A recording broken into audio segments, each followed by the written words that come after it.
Okay guys, we got a 2011 Dodge Ram 1500. You got a fuel pump issue. You put a new one in it, still not working. Maybe it worked for a second and shut down.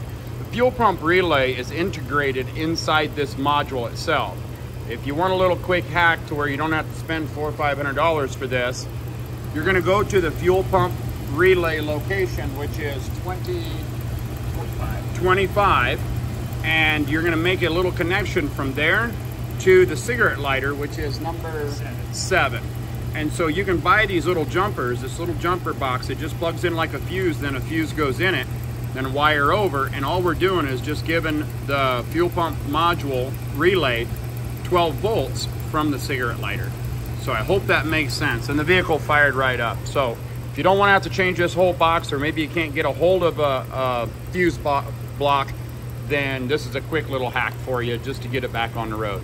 So I hope this video helps you out. Please click like, please click subscribe. Click on my name underneath this video for all my other how-to videos. And as always, guys, enjoy.